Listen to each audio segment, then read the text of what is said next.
नमस्कार मावळ न्यूजमध्ये आपलं स्वागत. मी सुभाष भांडे आणि आपण पाहताय लोकप्रिय न्यूज चॅनल मावळ न्यूज.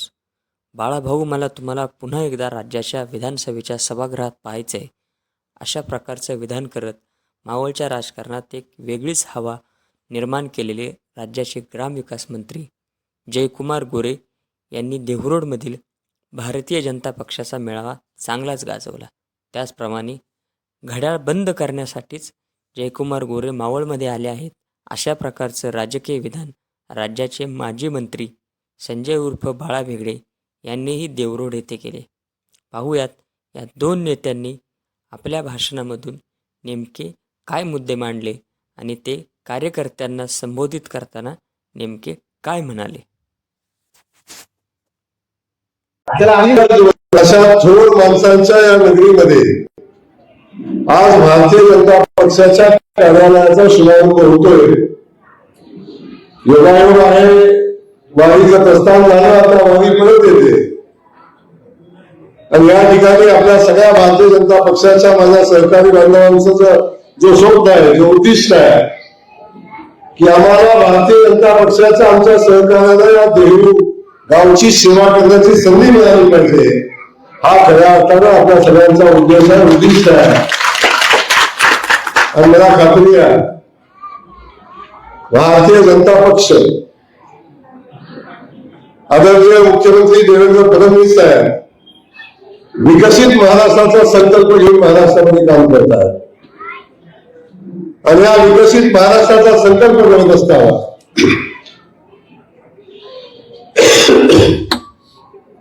या भागामध्ये ज्या भागामध्ये तुकोबारायांचं ज्ञानोबारायांचं वास्तव्य राहिलं, त्या भागाचा विकास होणं, या भागाचा नगरीचा विकास होणं हे खऱ्या अर्थाने आपल्या सगळ्यांच्या दृष्टीने महत्वाचं काम आहे. मला सांगायला आनंद वाटतो, संत तुकोबारायांचा जो वारा होता,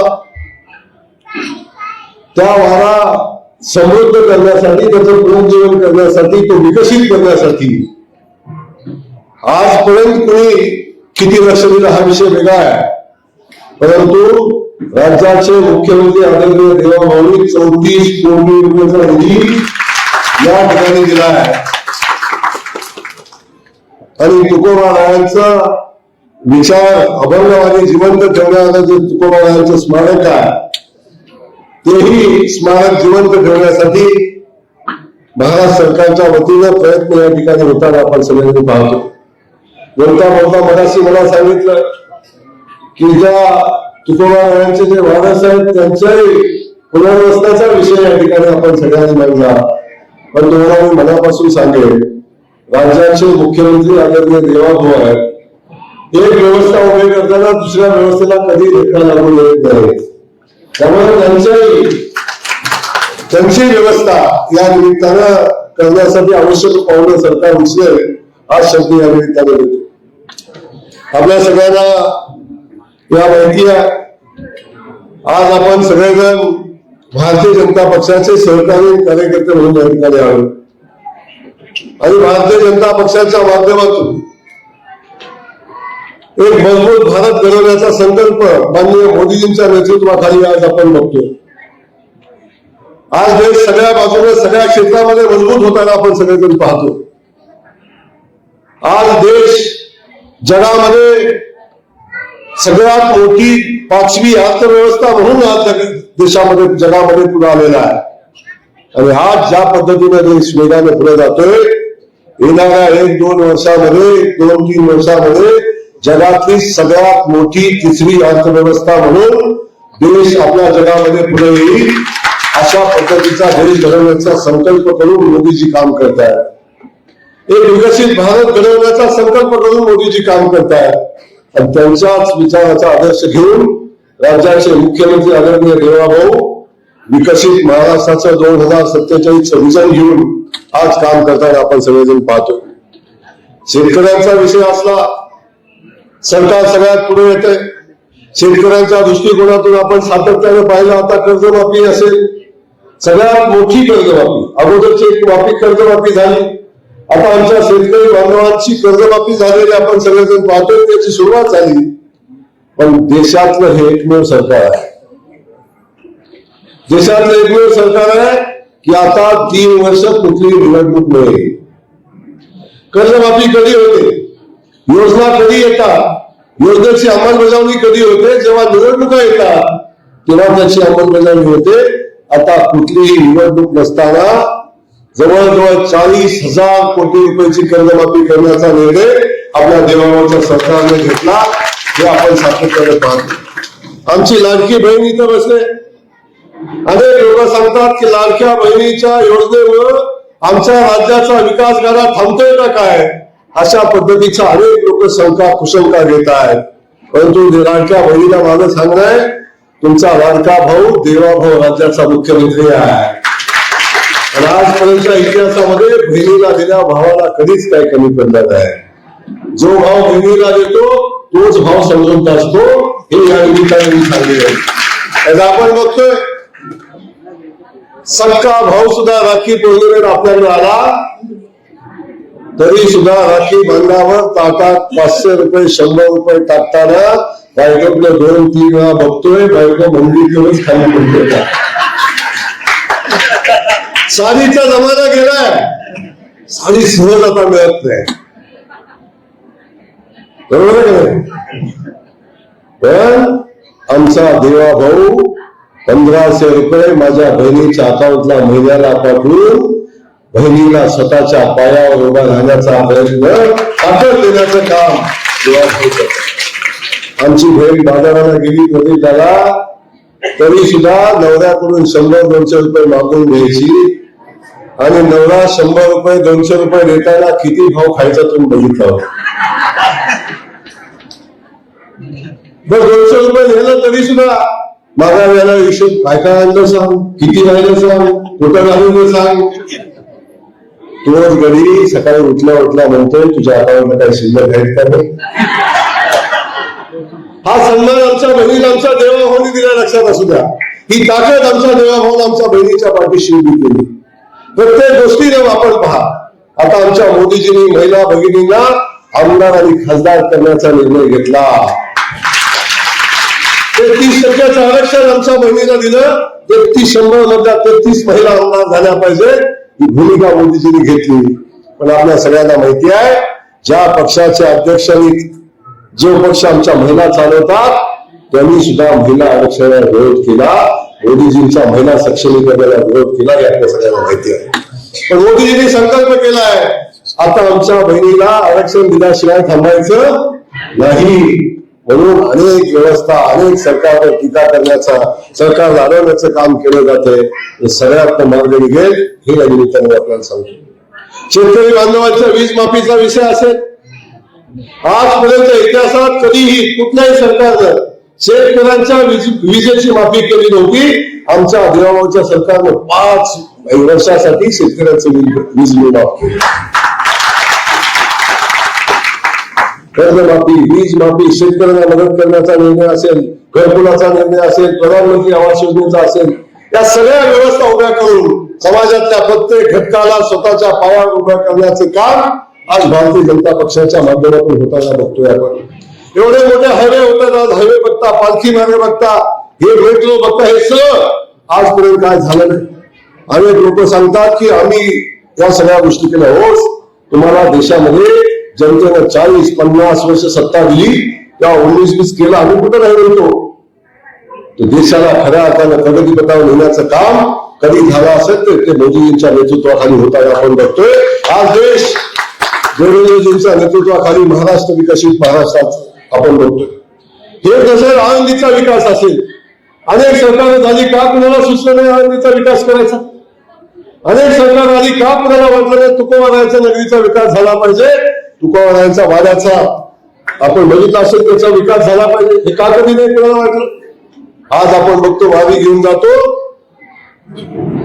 पंढरीचा विकास. आज वारी बघितलं असेल, हजारात चालू झालेली वारी आज लाखो कोट्यावधी लोक त्यामध्ये जातात. असंख्य वारकरी, एक अद्भुत अशी शक्ती आहे.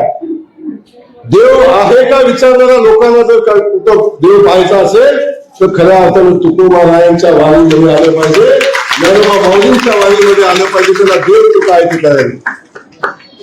एवढी मोठी ताकद लाखो लोक येतात, कोट्यावधी लोक येतात, कोण कुणाची व्यवस्था करते कळत नाही, पण वारकऱ्याचा उत्साह कधी कमी होत नाही, त्याला कधी काही कमी पडत नाही. पाऊस ऊन वारा कशासाठी वारकरी थांबत नाही. अनेक लोक सांगतात की भाऊ तुम्ही गाडीचं नियोजन खूप चांगलं केलं. कधी दादा मी भाग्यवान आहे. एका शेतकऱ्याचं साधं रेस्टून दुकानदाराचं पोरं लोकांची सेवा करतं. भारतीय जनता पक्षाने बळ ताकद दिली. आज राज्याचा ग्राम विकास खात्याचा मंत्री म्हणून काम करतोय. आदरणीय देवेंद्रजींना मनापासून धन्यवाद देईन की राज्याच्या ग्राम विकास खात्याचा मंत्री म्हणून काम करत असताना पंढरीच्या नगरीचा पालकमंत्री म्हणूनही काम करण्याची संधी मिळते. आणि माझ्या आयुष्यात मला सगळं मिळालं असं मी सांगेन. माझ्या आयुष्यात खऱ्या अर्थानं मंत्रिपदाची संधी मिळाली, ती संधी तर मिळाली, त्याच्याबद्दल कुठली अडचण नाही किंवा त्याच्यामध्ये खूप मोठी संधी आहे. पण खरी संधी मला कुठली मिळाली असेल तर ती तुकोबारायाच्या वारकऱ्यांचं सेवा करण्याची, माऊलींच्या वारकऱ्यांची सेवा करण्याची, पंढरीच्या नगरीची सेवा करण्याची, आलेल्या भाविक भक्तांची सेवा करण्याची संधी मिळाली. आणि देवेंद्रजींनी ज्या ज्या सूचना दिल्या त्यांच्या नेतृत्वाखाली आम्ही वारीचं नियोजन केलं. अनेक लोक नेत्यांनी बित्यांनी साहेब कौतुक केलं, वेगळा विषय आहे. पण आपण पाहिला असेल वारी मार्गाव कधी जयकुमार गोरेचा फोटो तुम्हाला कुठं दिसला नसेल. पण साधारण वारकरी सामान्यातला सामान्य वारकरी सुद्धा म्हणतो यंदाच्या वारीची व्यवस्था चांगली होती, स्वच्छता चांगली होती, वारीमध्ये काही कमी पडलं नाही. देणारा कोण नाही, देणारा पांडुरंग आहे. आणि पांडुरंगाने ही व्यवस्था आमच्याकडून करून घेतली याचा आनंद आहे.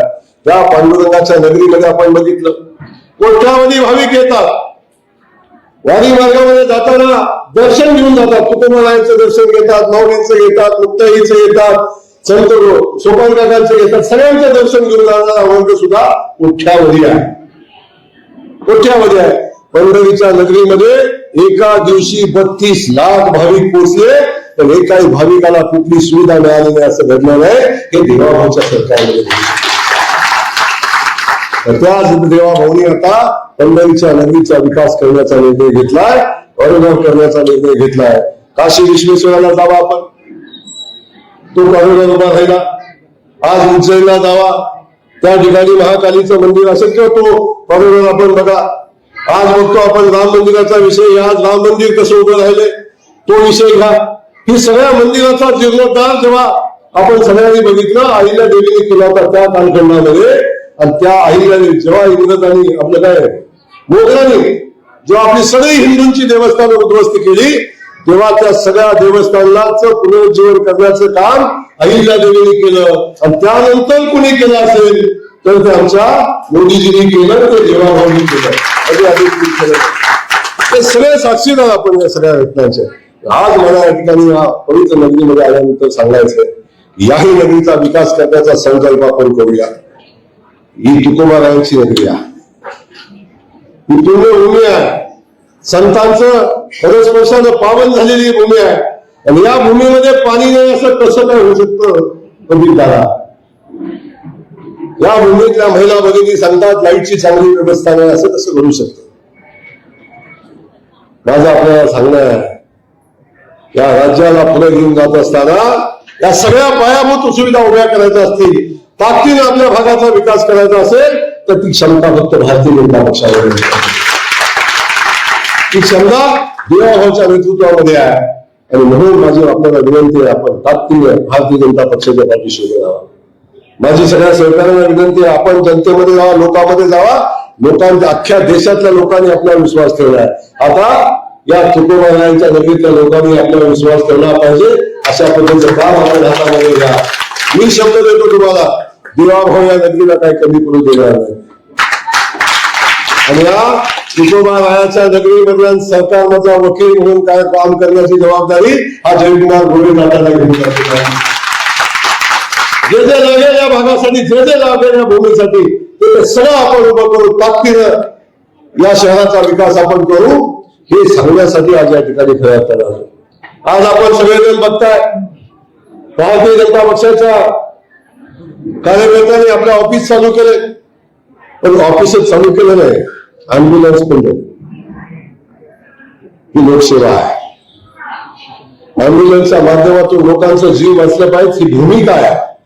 ही भूमिका घेऊन आपण काम करताय याचं मनापासून या ठिकाणी कौतुक आहे. बाळाभाऊ आपण काम केलं, या मतदारसंघाचा सदस्य म्हणून आपण काम केलं. आपण सरकारमध्ये काम करत असताना या भागाच्या विकासासाठी आपण प्रयत्न केले. या भागामध्ये सुद्धा अनेक विकास कामं आपण केली आणि भविष्यामध्ये ती आपल्याला करायची आहे. मौका सबको मिलता है वक्त सबका आता है. मौका सबको मिलता है वक्त सबका आता है. काळजी करू नका, आपला भी वक्त आएगा. त्यामुळे आपल्याला पुढे जायचंय, पुढे काम करायचंय. आपण पायाला भिंगरी बांधून लोकांच्या मध्ये जावा, आपण जनतेमध्ये जावा, बहिणींच्या मध्ये जावा. जनता आपल्याला आशीर्वाद दिल्याशिवाय राहत नाही. तुकोबारायांचे आशीर्वाद आपल्या पाठीशी आहे. बघा, साधं शेतकऱ्याच्या घरातलं पोरगं, रेशनिंग दुकानदाराचं पोरगं, बघता बघता लोकांची सेवा केली. ज्या भागामध्ये प्रदीप दादा तुमचं थोडंसं बघा, आमच्याकडे तुळशी मावशीच्या लग्नाला ऊसाचं कांड मिळत नव्हतं कधी. जानेवारी महिना आला, माझ्या मतदारसंघामध्ये जानेवारी महिना आला की तांडे गावात येतात, आमच्या गावाला पिण्याच्या पाण्याला टँकर लावा हे सांगण्यासाठी यायचे. त्या जनतेने बदल केला आणि गेल्या 15-17 वर्षापासून सातत्याने प्रयत्न केले दुष्काळ मुक्तीसाठी. जो तालुका दुष्काळ म्हणलं की मान घटाव, ही परिस्थिती आपण बघितली. आज 15 वर्षाच्या अथक प्रयत्नातनं आम्ही दुष्काळ मुक्तीकडे चाललोय. तुळशी मावशीच्या लग्नाला ऊस मिळत नव्हता माझ्या मतदारसंघामध्ये. कराड, कोल्हापूर भागात ट्रॅक्टर याचा, बाजारपेठांना तिथं ऊस यायचा, तिथून एक ऊस विकत घ्यायचा, मग तुळशी मावशीचं लग्न लावायचं. त्या मतदारसंघामध्ये कधी कदा 6 साखर कारखाने झाले होता आणि आणखी 6 साखर कारखान्याला पुढे एवढं ऊस माझ्या मतदारसंघात आहे. ही परिस्थिती कुणी बदलली? ही भारतीय जनता पक्षाच्या सरकारने बदलली. उठलं तरी झोपलं तरी सुद्धा ही सगळी आमची एक म्हणणारे नेते आमच्या बाजूलाच आहे. आणि त्या क्षेत्रामध्ये कधी त्या दुष्काळ मुक्तीचा प्रयत्न झाला नाही. देवा भाऊने आमच्याकडे केलं आणि आज अख्खा महाराष्ट्र दुष्काळ मुक्तीने चाललाय. हे सांगताना मला मनापासून आनंद होतो. म्हणून आज देहू मधल्या आपल्या सगळ्या सहकारी बांधवांना माझं एवढंच सांगणं, सरकार आपल्या देशामध्ये, राज्यामध्ये अनेक शक्ती येतात, सरकारला बदनाम करायचा प्रयत्न करतात. अनेक लोक येतात ज्यांना काही काम धंदा राहिलाच नाही. त्या लोकांना फक्त एकमेव अजेंडा आहे, पाणी टाकणं आणि शेकत बसणं. लोकांना सरकारबद्दल चुकीच्या भावना निर्माण करणं, युवकांच्या मध्ये संभ्रम निर्माण करणं. माझा प्रश्न आहे, जेव्हा तुमच्याकडे होतं तेव्हा तुम्ही काय केलं सांगा ना. काय केलं या लोकांनी? आज आपण एवढं सगळं काम करायला, या सगळ्या गोष्टी उभ्या करायला का मोदीजीला यावं लागलं? का पालखी मार्ग करायला मोदी नितीन गडकरी साहेबांना यावं लागलं? का आळंदी देऊळचा विकास करायला मोदीजींच्या सरकारला, का देवेंद्रजींच्या सरकारला यायला लागलं? याचा तरी विचार आपण केला पाहिजे. या गोष्टी अगोदर झाल्या असता का एवढा विकास होतो हे अगोदर आपण बघितलं असतं. आपल्याला माझी विनंती आहे, भारतीय जनता पक्ष या देशाला पुढे घेऊन जाऊ शकतो. भारतीय जनता पक्ष या महाराष्ट्राला पुढे घेऊन जाऊ शकतो. आणि जी नेतृत्व आपल्याला मिळालेली आहे, जी विकासाभिमुख नेतृत्व आहे, कुणाला पाहिजे? मोदीजींना कोण वारस आहे? कुणासाठी कारखाने काढून ठेवायचे? करायचे का कारखाने करायचे? इथं बघा तुम्ही, लाखो कोटीची इस्टेट तयार झाली. 5-5, 10-10 कारखाने, एका कुटुंबात 20-20 कारखाने झाले. तरी सुद्धा पोट बघा, बाळाभाऊचा बंद पडतो का प्रदीप दादाचा बंद पडतो हे बघता तुम्ही. अगदी बंद पडलेलं तर बंद पाडून कसा घेता येईल याची व्यवस्था करता येईल. कोण आहे मोदीजींच्या मागे? बघता कोण आहे देवाभाऊच्या पाठी? जे काय करायचं ते जनतेसाठी करायचं, माझ्या भूमीसाठी करायचं, माझ्या मातीसाठी करायचं. ही भूमिका घेऊन काम करणारी ही लोक आहेत आणि ही भूमिका घेऊन पक्ष काम करतो. आता भारतीय जनता पक्षाचा वारस कोण सांगू शकतो? समाजवादी पक्षाचा वारस सांगू शकतो. आपल्या सगळ्या पक्षाचे वारस सांगू शकतो कोण? भारतीय जनता पक्षाचा वारस सांगा म्हणतो आहे कोण? भारतीय जनता पक्षाचा वारस समोर बसलेली जनता आहे. अशा पक्षासोबत काम आपण करतो याचा आम्हाला मनापासून अभिमान आहे. माझी विनंती आपल्याला, आपण सगळ्यांनी ताकदीने काम करा. भारतीय जनता पक्ष वाढवण्याचं काम करा आणि या भागामध्ये कमळ फुललं पाहिजे याची व्यवस्था करा. एवढं सांगणं हा कार्यक्रमाच्या निमित्ताने सांगतो. आपण जे कार्यालय या ठिकाणी ओपन करतात त्या कार्यालयाला मनापासूनच्या शुभेच्छा देतो. त्यासोबत अँब्युलन्स आपण या ठिकाणी म्हणजे सेवाभाव आपल्यामध्ये आहे हे निमित्तानं दिसतं. त्या अँब्युलन्सचं काम या ठिकाणी आपण अँब्युलन्स लोकांच्या सेवेसाठी आणली त्याचे आपण लोकार्पण या ठिकाणी करणार आहे. आपल्या सगळ्या सहकार्यांना खास करून आनंदजी तुम्ही असाल, संभाजी असतील, सचिनजी असतील, आपल्या सगळ्या सहकार्यांना मनापासून धन्यवाद देतो की आपण एक सामाजिक काम हातामध्ये घेतलंय आणि जे सामाजिक काम आपण हातामध्ये घेतलंय ते समाजसेवा म्हणून आपण केलं तर मला खात्री आहे इतर आपल्याला बदल पाहायला मिळेल आणि जे अपेक्षित आहे ते घडलेच आपल्याला बघायला मिळेल. एवढंच या ठिकाणी सांगतो. राज्याचा ग्रामविकास खात्याचा मंत्री म्हणून आपल्याला जाताना एवढाच शब्द देतो प्रदीप दादा आणि मला भाऊ आपल्याला पुन्हा एकदा विधानसभेच्या सभागृहामध्ये बदलायची तुमच्या मित्राची इच्छा आहे.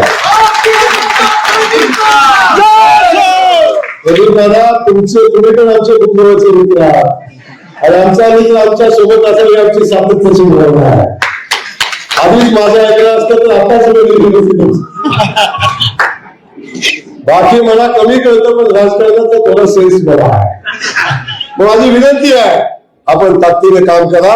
अख्खं सरकार आपल्या पाठीशी आहे, ग्रामविकास खाता आपल्या पाठीशी आहे. एवढाच सर्वांचे लाडके नेते महाराष्ट्र राज्याचे ग्रामविकास मंत्री आमदार जयकुमार भाऊ आदरणीय काय आम्हाला घड्याळात बघायची सवय नाही आणि 12 वाजल्यापासून सगळी मंडळी या ठिकाणी बसलेली आहे आणि बहुतेक राज्याचे मंत्री जया भाऊंना देखील मावळ मधलं घड्याळ बंद करायचंय म्हणूनच त्यांनी देखील घड्याळाकडे बघितलं. वेळ अधिक झालेली आहे. आज देऊरोड भाजपच्या कार्यालयाच्या उद्घाटन कार्यक्रमाच्या निमित्ताने व्यासपीठावर उपस्थित राज्याचे ग्रामविकास मंत्री माननीय आमदार जयकुमारजी गोरे साहेब, जिल्ह्याचे अध्यक्ष आणि उपस्थित व्यासपीठावरील सर्व आमचे पदाधिकारी आणि आजच्या या मेळाव्याला उपस्थित सर्व माता बंधू भगिनी, मला आज माझ्या मनातलं जे काही शंका होती ती रघुभाऊंनी दूर केलेली आहे. देहू नगरपंचायतीचं नगराध्यक्ष महिला असल्यामुळं सगळ्या महिलांनी आज या ठिकाणी या कार्यक्रमाचं व्यासपीठ आणि संपूर्ण ताबा घेतला आहे. त्यामुळे येणाऱ्या काळात देहूचा नगराध्यक्ष महिला भाजपच्याच होणार हा संकल्प आजच्या कार्यक्रमाच्या निमित्ताने आपण करायचा. प्रदीप गावांनी सांगितलं सर्वांनी शांत बसा. ताई, राजाभाऊ, सर्वांनी 10 मिनिटं फक्त आपले मंत्री महोदय मार्गदर्शन करणार आहे. मी फक्त तुम्हाला आपल्या लाडक्या नेत्याचं या ठिकाणी काही गोष्टी सांगतो. राज्याचे मुख्यमंत्री आदरणीय देवाभाऊंच्या नेतृत्वात एक तरुण मंत्री म्हणून यशस्वीपणे काम करण्याचं जर काम कोणी केलं असेल तर ते आदरणीय नामदार जयाभाऊजी गोरे यांनी केलं याचा उल्लेख करणं होतो. आम्ही राज्यामध्ये पक्षाचं काम करत असताना त्यावेळेस आदरणीय नामदार जयकुमारजी गोरे साहेब हे सातारा जिल्हा भाजपचे अध्यक्ष होते आणि साताऱ्यामध्ये काम करताना संघर्षातून पक्ष उभं करण्याचं काम ते करत होते.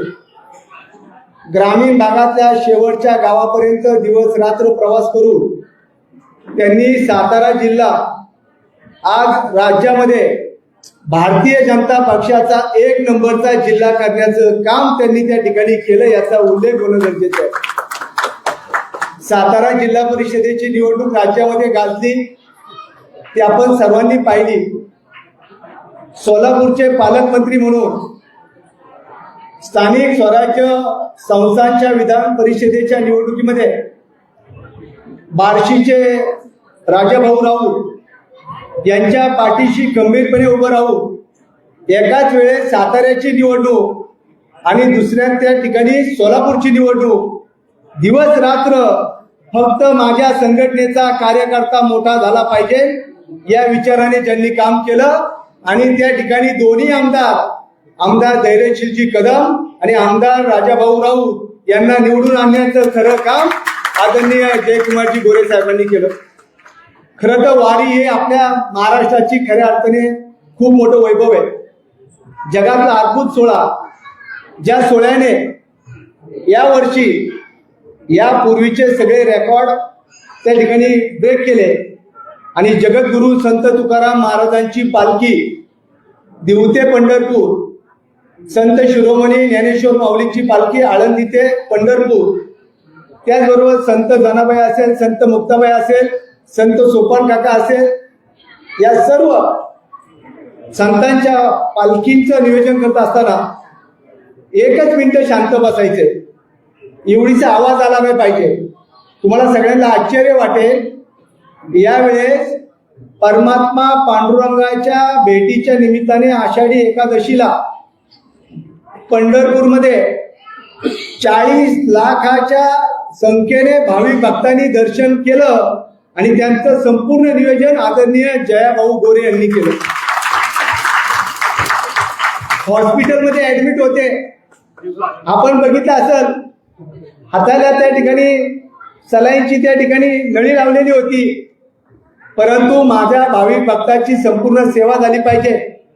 मुख्यमंत्री सेवा केंद्राच्या माध्यमातून पुण्यापासून तर पंढरपूर पर्यंत सगळं जर्मन मेड मंडपामध्ये सगळी व्यवस्था, भाविकाला त्या ठिकाणी जर कुणाला अटॅक आला तर एअर ॲम्ब्युलन्स हेलिकॉप्टरच्या माध्यमातून त्या ठिकाणी व्यवस्था, हे जर महाराष्ट्रात निर्मल वारी आणि याच्या माध्यमातून केलं असेल तर त्यामध्ये आदरणीय जयाभाऊंचं नियोजन अत्यंत महत्वाचं आहे. आज मला सांगायचं आहे, आदरणीय नामदार जयाभाऊजी, आपण मावळ नगरीत आलेला भारतीय जनता पक्षाच्या संघटनेचा पाया महाराष्ट्रामध्ये ज्या विधानसभा मतदारसंघामध्ये उभा राहिला त्यामध्ये मावळ विधानसभेचं नाव देखील पहिल्या क्रमांकामध्ये येतं. आणि संघटना म्हणजे काय असते, संघटनेचा विचार काय असतो, संघटनेतला कार्यकर्ता हा खऱ्या अर्थाने संघटनेचा श्वास आहे आणि पक्ष हा प्राण आहे. ज्यावेळेस या तालुक्यामध्ये संघर्षातून पक्षाचं काम उभं राहिलं, 1957ला रामभाऊजी माळगी यांच्या रूपाने पहिला आमदार देण्याचं काम राज्यामध्ये या मतदारसंघाने केलं. पक्षाचे विचार तळागाळापर्यंत पोहोचले पाहिजे म्हणून 2019 पर्यंत सातत्याने वेगवेगळ्या निवडणुकांच्या माध्यमातून आपण यशस्वी झालो. आज दिवंगत माजी खासदार आणि राज्याचे माजी मंत्री आदरणीय गिरीजी बापट साहेब यांची आठवण होते. देहू तीर्थ क्षेत्र विकास आराखड्यासाठी 2015-16ला नामदार देवेंद्रजी फडणवीस साहेब यांच्या माध्यमातून आपण एक आराखडा तयार केला आणि या देहूमध्ये संस्थांना आपण भक्त निवास बांधून देण्याचं काम देवाभाऊंच्या माध्यमातून या ठिकाणी केलं.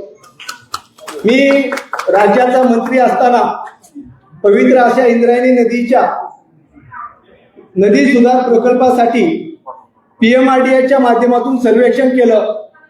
600 कोटी रुपयाचा आराखडा आदरणीय मंत्री महोदय त्या ठिकाणी तयार झालाय.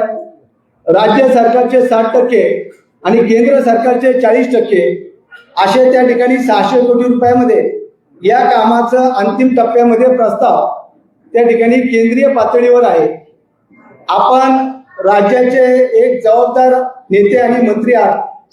आज आमच्या देऊची मागणी आहे, इंद्रायणी नदी सुधार प्रकल्पाच्या कामाचं टेंडर होऊन त्याच्या कामाची सुरुवात राज्याचे मुख्यमंत्री आदरणीय देवाभाऊंच्या शुभ हस्ते येत्या ऑक्टोबरच्या अगोदर या ठिकाणी व्हावं अशा स्वरूपाची मागणी आज आपल्याकडे या ठिकाणी आम्ही करत आहोत. त्याचबरोबर या देहू नगर पंचायत 5 वर्षापूर्वी या ठिकाणी सत्ता आली. देहूमध्ये पाणी मिळतं का? पाणी मिळतं का? लाईट आहे का? रस्ते आहेत का? सरकार देऊचं बदलावं लागेल ना. बदलणार का? मंत्री महोदयांना शब्द द्या, बदलणार का? मोठ्याने. मग त्याची सुरुवात करायची आहे. मी तुम्हाला विश्वास देतो, देऊ नगर पंचायत भ्रष्टाचार मुक्त करून दाखवण्याचं काम भारतीय जनता पक्ष करेल. प्रत्येक सोसायटीला रस्ता, 24/7 पाणी, या ठिकाणी पूर्ण वेळ लाईट, या ठिकाणी चांगल्या पद्धतीचं गार्डन, तरुणांना खेळण्यासाठी क्रीडांगण, याचा आराखडा करण्याचं काम भाजपचं सरकार या ठिकाणी केल्याशिवाय राहणार नाही, हा विश्वास या ठिकाणी देतो. आपल्या सर्वांना खूप धन्यवाद देतो. आदरणीय नामदार जयकुमारजी गोरे साहेब मार्गदर्शन करणारे, सगळ्यांना विनंती आहे, त्यांची ताकद लय मोठी आहे. कारण आम्ही साताऱ्यापासून तर मुंबईपर्यंत बघितलेली, त्यामुळं त्यांच्या मनोगतापूर्वी आपण सगळ्यांनी त्यांचं मनोगत शांततेने ऐकून घ्यावं अशी विनंती करतो. थांबतो. धन्यवाद. जय हिंद, जय महाराष्ट्र.